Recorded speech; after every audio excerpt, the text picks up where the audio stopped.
Վարդանիկ Հարյա Վիմեռելոց Հրաշագործները Շաբաթն ավարտվեց Սուրբ Հարության տոնով։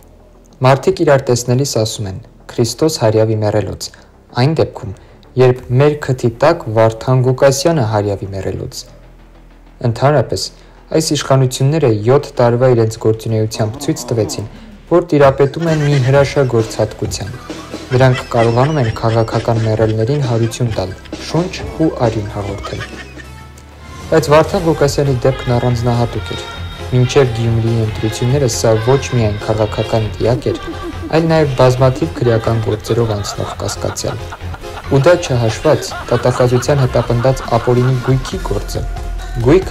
որը պատկանում է Գյումրիի ներկայիս քաղաքապետին։ Այսինքն, ինչ խղճուկ վիճակում պիտի լինեն իշխանությունները, եթե քրեական այսքան գործերի տակ ճկռած մեռելը նրանց հաղթում է ընտրություններում։ Ստալինն էլ էր նախկին։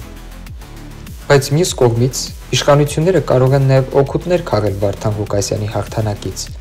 Սա արդեն այնքան քյալլագյոզ հայտարարություններ է արել, որոնք իշխանական քարոզիչները հաճույքով տարածում են, թե նայեք, էս է ընդդիմությունը։ Իշխանության ջրագացին տոննաներով ջուր լցրեց նաև Շիրակի թեմի առաջնորդ Միքայել arczepiskopos Աջապահյանը, որ Գյումրիի ավագանու առաջին նիստը օրհնելու ժամանակ երանությամբ հիշեց Ստալինի ժամանակները։ Ասում է, սաբոտաժը վատ բան է, դրա համար Ստալինի օրոք գնդակը հարում էին։ Այ ընկեր, նիստը օրհնեցիր, ցավդ էլ տանենք, դրանով ավարտեիր, գնայիր։ Ահա, իշխանական պրոպագանդան էլ հիմա նույն երանությամբ աչ ու ձախ տարածում է, ոնց ուզում մեկնաբանում է։ Կապ չունի, թե ինչ կոնտեքստում է ասել, մեկ է, տարածում են։ Հիշեցնում են, որ Ստալինը կրոնի դեմ պայքարի անվան ներքո տասնյակ հայկական եկեղեցիներ է ավիրել, քանդել, փակել։